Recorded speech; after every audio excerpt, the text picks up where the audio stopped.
Some Devils. J-Dog back to answer more goddamn questions. First, we got two printed off ones, and then I made a list, fucking digital. I went off a couple weeks back video, whatever video we left off, forget which one it is. But printed off here, Goat66DB. Question J-Dog. Thoughts on the band Impurator from Poland? I recently picked up their CD comp with their 86 and 88 demos, and it's really good. Raw, primitive death metal. Don't think I've heard you bring them up, but do you think they deserve to be mentioned alongside bands like Insanity, Necrovoid, or Poison Germany? Maybe I'm a poser for only recently finding out about them on Jamming on All Badass episode. Ha ha. Yes, I do know the Imperator. It's my introduction to them was we had, I think, a CD and LP came in through Hells years ago. Might even been a boot. I don't even fucking remember. Put it on, thought it was okay. Didn't do much for me. And I'm gonna be completely honest, because since we're talking about them as the Polish scene topic, like a lot of the obscure Polish bands, to me, I couldn't get into. I just thought it was kind of like just nothing there for the most part. There's a lot of bands that's coming out that never made it and they're getting reissued, and it's the same label putting them out, which I think they're cool releases, and I check them out. Bands like Last War, Morbid Visions, there's a fucking ton of them. A couple of them I can't even pronounce. But you put it on, and what I concluded with all the Polish scene, I'm like, why is it a lot of this stuff just sounds like the 80s Brazilian scene, South American scene? It just seems like the stuff I put it on, I'm like, it's fine. I'm like, it's it's raw, it's primitive, it's true metal. I'm like, well, it just seems like a half-ass version of like Morbid Visions or Bloody Vengeance. As like it just wasn't as good songwriting wise. So that's kind of the category I put Impurator in. Now, don't get me wrong, I can't remember if it had that South American sound. Definitely the bands that were putting demos out in 90, 91, and shit like that. I've heard multiple now because I checked multiple out. Never heard of the vast majority of them prior to the discs coming in. So it's a thing the guy's been doing the last 5, 6 years or so. And again, never heard of this band. Oh, 91 demo, 91 album. It's like, it's fine. I was like, yeah, it just reminds me of like Volcano Bloody Vengeance or something, but nowhere near as good. Impurity, I can't remember. I just remember doing nothing for me. Um, you mentioned Poison from Germany. I think that's okay too. The biggest problem with that is that 86 demo, which is primarily what they fucking have. I mean, yeah, there's some rehearsal demos and shit that came out on like Iron Pegasus. I think it was Iron Pegasus that put them out. But I remember the rehearsals and shit they came out. And it's cool because they had obscure recordings since the band didn't do much. But I put it on like, it sounds like ass though. The demo sounds good, obviously. And the demo, it's cool. The reason I didn't like it so much is that the songs are way too long. They just lost me. But you mentioned Insanity and Necrovoid. Those are some demos I like. Insanity Fire Death Fate demo from '85. See, to me, that Impurator, it doesn't even fucking hold a candle to that. Something I kind of concluded last night. I was at a fucking show last night, and I've always known this, but how I could put it in detail, and I forget what band it was playing. I think it's a local band. It's again, let's sound like Abysmal Lord, Blasphemy, and shit like that. Guys are wearing, the ski mask and shit on stage. One did the bass player like a big fucking huge inverted cross, kind of like Wagner Antichrist had on Sarcophago. It's what I concluded with. I think a lot of these people in the underground, how they judge metal of how it's good or it's not good. A dying fetus sucks, nothing there. Those guys, what they're doing is, yes, I put that band playing. I'm like, it's raw, it's primitive, it has a cool image, but that doesn't mean that they're writing good music or good songs. Because I'm listening now, so I'm like, okay, I was like, this literally sounds like another blasphemy worship band. The most similar band that comes to my mind is Abysmal Lord. And you guys know I like Abysmal Lord. That's pretty much the only band that style I talk about because they had standout songs like Sabat and stuff, and it was aggressive. And I'll be completely honest, even them, I don't need 10 albums by. Their third album's out on Hells is cool and shit like that. If they do another 5 albums or so, will I pick them up? Me personally, probably not, because it kind of blurs together. It's like I've kind of maxed out 2, 3 releases. Just again, I said it, Disgorgeous from California, the fucking Brodequin, shit like that. Like you take Brodequin, I only own the first 2 albums. It's not that the third album sucked. It's like, do I really need another album this style that's just going to blur together? But nonetheless, take a band like Abysmal Lord. I think they're the better band of that style. But even that gets a little repetitive. I damn sure don't need 10, 15 bands that fucking sound like that. But that fan base and guys in the 80s and shit like that, I strongly if come to conclusion they're judging this shit. They'll look at Dying Fetus and it sucks. By the way, got the new album in yesterday. My shipment came in from Relapse LP CD box set. Maybe I'll show it on camera. I meant to, but I left it downstairs. I was listening to the CD on the ride to the fucking show. It's pretty goddamn good. But I'm just thinking of it because that's what I listened to on the ride was the new Fetus, right? And this is this war metal fucking heard this 10 million times fucking shits on. Again, it's fine. I'm like, this is that's where I came to the conclusion. Had yes, is their image cooler than Dying Fetus? Yes, it is. Is it more primitive and raw than Dying Fetus? Yes. Does it represent 80s metal, kind of where shit started and stuff like that? Is it more representative than something like Dying Fetus? Yes. Is it more extreme music than Dying Fetus? No, afraid not. People are like, what do you mean? How is it? That fucking I don't know either guy's name. The drummer last night or the Fetus drummer on the other. He's no Kevin Talley on the new album, but he's damn good. That guy would blow that doofus off the face of the fucking earth. Blow him off the face of the earth. And John's voice still sick as fuck. It's an extreme style of music. Although, again, the only reason these clowns are ripping on this shit and coming to this conclusion is because image, status, and the actual sound. The music itself, Fetus is way more fucking intense. But they're never going to say, and again, fan base too. Did I figure that out? And I agree on all accounts. But I'm not, to me, I don't get into the tune skis based off all that. Don't get me wrong. I like my metal to look cool. I like it to fit the bill. But the main thing is when I'm putting something out, I'm bored at fucking work or something. I need to pick me up like a fucking coffee. I want tunes that pick me up. If it's something to pump me up in the fucking gym or put me in a good mood or get me fucking aggressive feeling like that, that's the music. I don't give a shit what the guys look like and stuff like that. Again, I do. I want to fit the bill. But the first thing is the tunes. And I think a lot of guys are putting image, status, fan base, and the overall sound quality. Well, it's raw, but you can get raw. You can get raw and good. Morbid Visions was raw with good songs. Necrovore Dem was raw with good songs.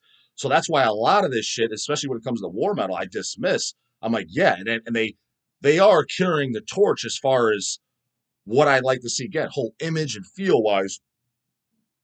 What I think underground metal represents and should represent, I definitely prefer that over seeing some fucking canoes and goddamn devourment or something. That shit's just ridiculous. 100% they check all the check boxes on that way before them. But music wise, half the time you're like, dude, this is mediocre as fuck at best. And half these clowns, I got to call them out. I got to pull a fucking Danny from Malignancy like you did for me on Carcassonne Computer Factory. Like, dude, there's no way you like that shit. Now, I'm not saying there's no good way guys like war metal stuff, but what I am saying is there's no way that they like 100 of those bands and they can identify songs, and that's primarily what they're in the mood to listen to. And the guys that they are forcing themselves to do that, number one, that's exactly what they're doing. They're forcing them. And I promise you, they're not going to be doing this 20 years from now. They're just not, because that kind of music, you just can't. I mean, I was like, the bands all fucking sound the same for the most part, or blurs together, or again, if it does have a different sound, it's just mundane. There's no riffs. They're going just purely for a fucking image/sound, but it's like you got no riffs, you got no beats, you got no sing along, you got no nothing. There's no mood, there's no anything. It's just yeah, okay, raw, satanic, primitive shit. Looks cool. That's why I never got into Von. I was like, Von's got two things going for them: cool fucking vocals, cool as fuck image, and cool as fuck atmosphere. Songs, nowhere to be found. That's the way I've always viewed them. But I give them credit where credit is due for what they did do. But I'm like, you telling me, like, for example, if I put that on, or you put on like a song like Grotesque Impalement, but again, those fucking Wiggers and Fetus, what everybody says, their words, not mine. You telling me any of those songs are better than that? No, get lost. There's no way you think that. Again, pulling a Danny. You're just telling yourself that because you want to be that guy or that gal. I've come to that. They just can't. They just flat out can't. So yeah, Imperator is kind of that category. Just one ear out the other. To the defense, could I go back and listen to it? Yeah, because it was definitely shit. I think I first heard that back in the fucking house days of Hell's, American Chase house days.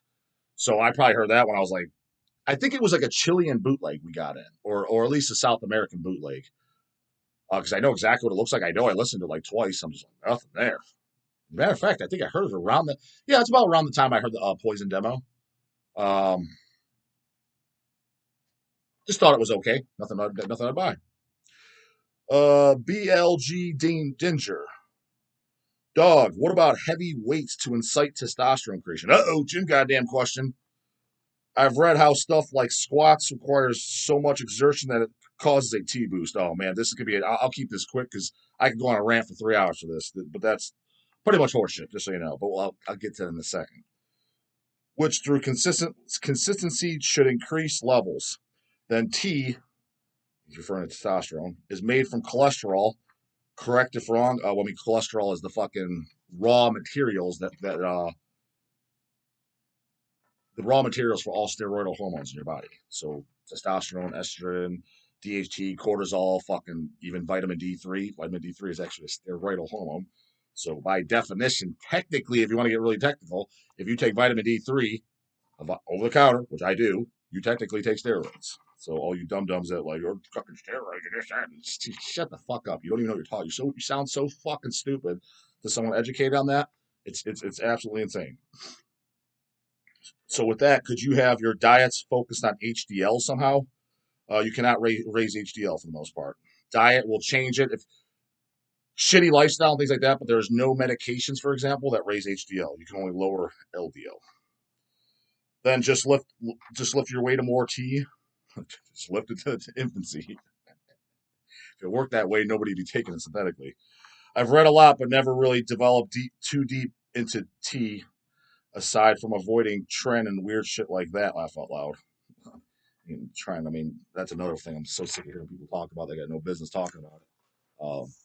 Outside the bodybuilding powerlifting world, nobody's fucking idiots would even know what that is until all this Facebook and Instagram and YouTube bullshit. I mean, there's nothing weird about it. It's a tool that, if you're in the bodybuilding world, the powerlifting world, yeah, they use it. Outside that, yeah, you pretty much have no business touching it.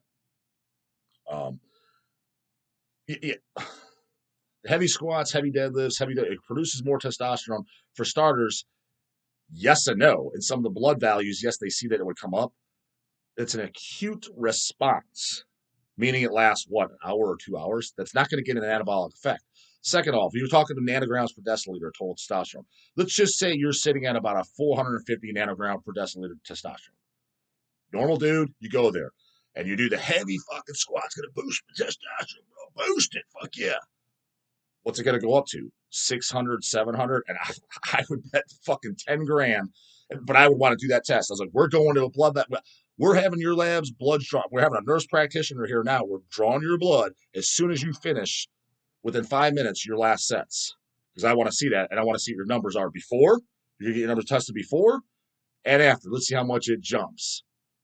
It ain't jumping from 450 to 600, 650, 700. Guaranteed. I can see it going like 450 to like 513, but let's just say 700 even. Let's just say it goes up 150 points. That's not going to do anything. So that's what I keep telling everybody. This is so fucking annoying. And all these scam artists and people selling testosterone boosting supplements. And there's a lot of clinics scamming people too about TRT, testosterone replacement therapy. It's like this fucking magical unicorn. Testosterone's not the be all end all. Let's say you're at a 300 nanogram per deciliter testosterone, right?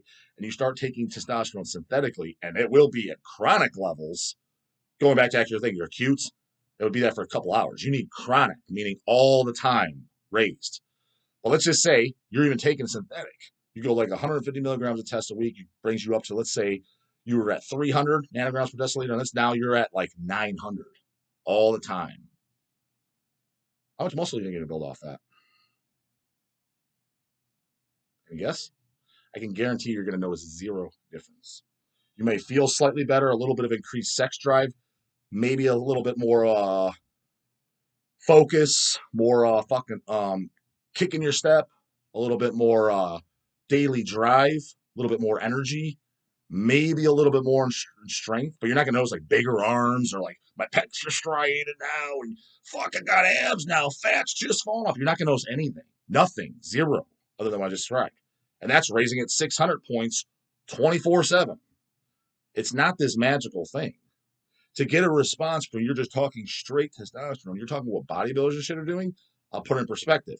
Say you're a natural guy, you're again around the 500 mark, because that's usually where people are sitting, especially if you're around 30 years old or something. 500 nanograms per deciliter. Do you know what bodybuilders are raising it to when they're relying just on testosterone? That's not even counting the other end of shit, just testosterone. You know what they're raising it to get an anabolic effect? Minimum, and I know it's the same blood work, minimum 5,000 nanograms per deciliter on their labs. Not like on a cycle, minimum. I've seen 10,000, 15,000. Look at Dallas McCarver's fucking autopsy report when he died at fucking 26 years old. His testosterone was at 55,000. This little, I did my squats and it boosted it at 100 points for 2 hours. It ain't gonna do nothing. So the reason I'm not beating up on you, I'm just kind of like spilling the beans because I used to buy into that fucking joke shit too. 18 years ago, I'd read stuff like that when I got into training. I'm like, oh, really? You did the when you break down the science and you're in this world, it's just like you just get annoyed because those are scam artists, hippie scam artists, and they're usually trying to sell products or programs or just get new followers because they got this formula. They got the answers, bro. I know how to train. You don't. You're doing it all wrong. That dumb shit. It's a scam shit. So yeah, don't fall for that garbage, man. Testosterone's low. See the fucking dog. You'll point in the right direction. But chances are, honestly, dude, if you're a young, healthy male, you're 35 and you're living a healthy lifestyle, you're exercising, you're eating healthy, shit like that, chances are your testosterone's fine, bro. You're more than likely, you guarantee you're good to go. And I know people send me their blood work all the time. There's a few guys I'm like, yeah, I mean, put it this way, actually, out of all the people that sent me this shit, there's not one person I would say is a candidate for fucking TRT. Not one. So you're probably fine. And again, if there's, I'm not saying, like, are you trying to be a bodybuilder? If that's the case, okay, yeah, you're going to need it. But that's not TRT, bro. You're going to be doing full blown cycles. Is that your goal? Oh, well, no. Okay, then you don't need it. Just go to bed at night with rest your head on your pillow with ease. You don't need it. You're good. This goddamn question. Hey, J-Dog, what's your favorite bands with small discographies? I saw this band Cemetery Piss, and they are great, but only have a few full lengths and a few EPs. There are some real gems out there that you don't hear about because they just have a few songs. Oh, dude, that's in all honesty, that's some of the best fucking my favorite shit of all goddamn time. Repulsion, they got one album, 1 7-inch, couple demos, but everybody pretty much knows, Repulsion. That's literally my top 6 favorite albums of all motherfucking time. Sadistic Intent doesn't have a full length to this day, been around since '87, just some EPs and demos. The side project by Grave, Putrefaction, Painful Death, which check this shit out, goddamn it, right on time. Hell's got their copies in. Maybe it'll be up by the time this video goes up. We got them in. I don't know. We'll see how I'm goddamn receiving. But here's the dog's personal. As you guys know, this is probably my favorite demo of all time between fucking that and like Centurion. But it came out on 12-inch. Picture this. This is I used to say always for years until I kind of did the math, because Centurion of Purest Fire is probably my favorite demo of all time, going back and thinking about it.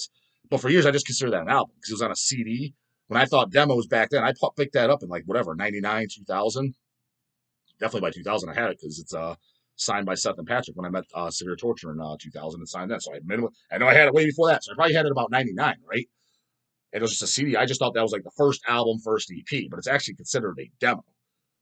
Before all these bands. That was before tapes were cool again. You know what I mean? Back 99, 2000, 2001, 2002, nobody bought tapes. And I know, I was there. So bands, when they were doing demos, they were doing them on CDs. So for years, in my mind, that was always an EP or an album. But when breaking out, I was like, I guess that's their demo, huh? So that's probably my favorite. But for years and always, I always said this, Putrefaction, Painful Death, which was the guys from Grave, their side project, it's the only thing they ever did, favorite death metal demo. You want one of these? Go over to goddamn fucking Hells. To me, this is real death metal. There's the guys that bust me up, dude. Granted, it's not up yet, but exactly. Like, if you need 200 stab wounds or anything like that over that, we don't listen to the same kind of music. We just don't. 3 songs that'll fucking kick your asshole into your goddamn motherfucking stomach.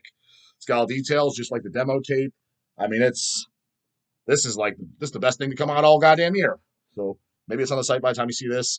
But the dog was definitely glad about that. That's going on the fucking wall, brah. But I have that on the I have a split bootleg LP of that with pre-grave corpse. I have that CD and double CD and triple LP that Central Media did, which is it's the corpse demo, all the grave demos, and the putrefaction demos on there too. That's a fantastic release too. But as far as imprint shit, that's probably the only way you're gonna get that goddamn demo, the putrefaction demo. So I mean, yeah, dude. I mean, literally. Then you got bands like Carcass. Yeah, they've done multiple things, but as far as gore grind's concerned, they only got 2 records, the first 2. After that, I've already did the goddamn breakdown. Fucking Carcass' first 2 albums was what I consider gore grind. They're the ones that started the goddamn pitch shifting vocals, just the riffs, the nastiness, the grit, everything. That's what started gore grind. Those are not death metal albums. Symphonies of Sickness is not a death metal album. Who had pitch shifting vocals and shit in death metal? Nobody. That's a gore grind thing. And bands that went on afterwards, General Surgery, Hemorrhage, bands that are considered gore grind, they were following suit doing it. Those are gore grinds. Necroticism comes out, it's a death metal record. After Necroticism and Tools of the Trade, EP, fantastic EP, by the way. Then there's Heartwork. That's more like, which I like Heartwork too. That's like death and roll, melodic death metal, melodic death and roll. And then Swan Song's like a death rock album. But so if you only like the gore grind stuff, Carcass, very short discography. 1 demo, the Flesh Ripping Sonic Torment demo, and then the 2 albums. That's it. Do I even need to fucking mention the almighty Baphomet? They technically did 1 goddamn full length, kind of 2, because I have that. The Dead Shall Hear It, but there's also Dead Shall Hear It. There's like a test pressing version, but it's like a different recording with different songs on it. I don't know. Totally weird thing. I actually have a boot of that too. So kind of have a second album that was unreleased. Some demos, 1 7-inch, and then they changed their name to Banished. So technically Banished is kind of Baphomet, but I consider it 2 separate bands too, because Banished did 1 album as well, 1 album and a 7-inch. I like it, but it was definitely getting kind of bouncy, and it was different. So it was kind of like, even though they changed their name, it's what is different too. So there's 2. I mean, Baphomet, the Dead Shall Hear It. I'm just telling you right now, as far as classic death metal, 90s second generation death metal, that is one of the greatest death metal records of all time. I don't give a shit who you are. If you're making your goddamn list and you're talking like, let's talk second generation death metal, which is 1990 to about 96, I would say.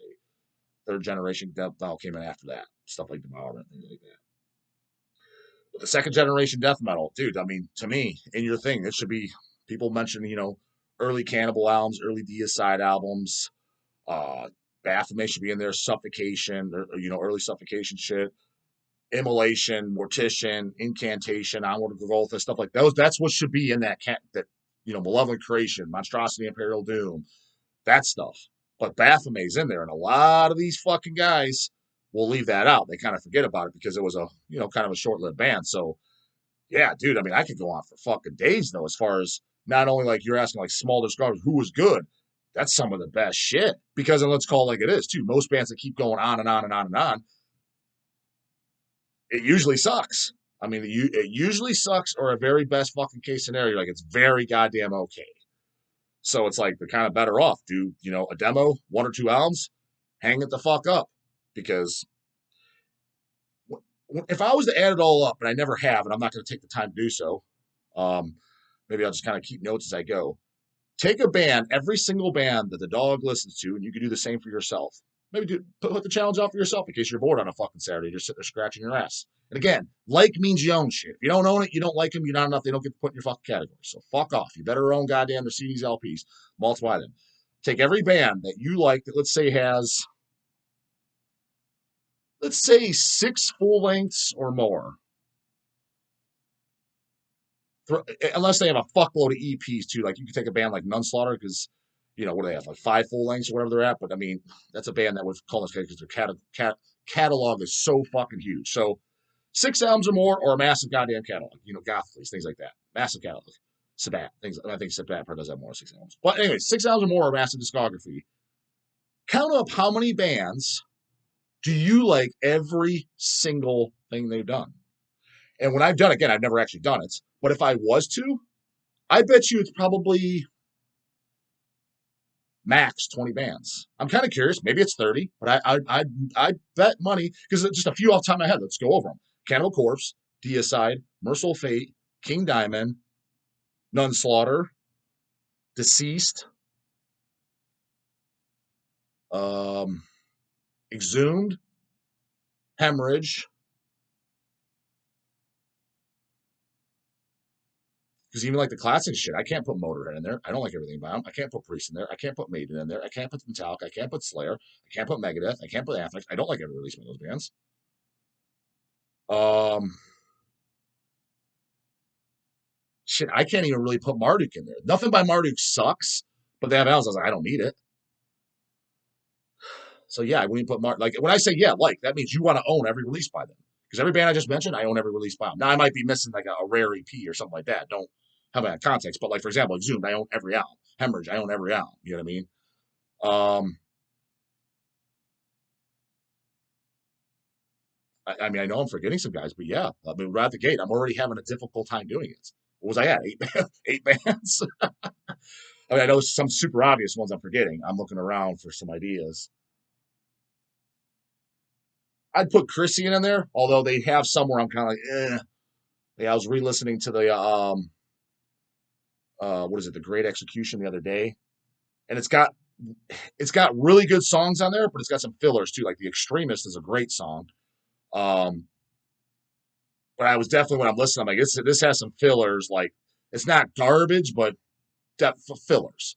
But as a whole, I own every release, and I don't know, Forge and Fury. I didn't. I'd have to go back. I remember kind of not liking that one. So they're teeter totter. If I like every release, I own every release though. But they're kind of on the cusp. Do I like every fucking Christian? Most for sure. But you see what I'm saying? It's difficult. It's yeah. It's got to be less than 20. I'm already having a hard time doing it. Oh, the Tish, the goddamn Tish. Um, it's not many. I mean, most of them, yeah, the bands fuck up. So it's kind of like just hang it up, brah, brah. Because chances are you're going to too. But again, yeah, there's exceptions. So put it in there. You guys, yeah, any of you want it, again, you got if you don't own it, you don't get to make a list. Tape on that mouth shut. You can't own one Immolation album. Oh, did I say Immolation? I do like every Immolation. Oh, you can't own one Immolation album. I like them all. Really? You sure as hell didn't think they're good enough to buy. I own every Immolation record, so I could put Immolation on my list. Now, if you're missing one or two, but like Immolation, yeah, for example, if you're missing like two of the records, but you own all the rest, like I just haven't got around them. I did listen to them on YouTube. I like them. You're fine. You can make a list too. Otherwise, I don't want your opinion. Your opinion don't count for fucking guys that actually buy music. I'm tired of these fucking posers trying to fit in. Uh, oh, did I say Toxic Holocaust? Toxic Holocaust would be in there. That's another band like everything. So anyway, make your list, and I'm curious if you can make a list that there's more than 20. Again, 6 full lengths or massive discography. Don't be putting in bands that got 4 albums. It's like because the reason I don't count those is like, they only got 4 records. Like, they didn't have that much time to fuck it up yet. So put it in there. I mean, I know there's some guys like the Athnars and shit. He likes every Maiden album. But if that's your pick, put it in there. And do you have more than 20 bands that you like every single fucking album? Oh, Dismember. There's another one. So they're popping in my head. I like every album by Dismember. Um, yeah, make your goddamn list. I'm kind of curious because shit, I don't. Maybe like again. So maybe I'd make it to 20. Out of all the bands I like, 20. That's pretty fucking pathetic. So they're bound to goddamn fuck it up. So make that goddamn list. I'm curious. Cops, questions, nothing we do. Put the cops, answer by the morning. Later, goddamn it.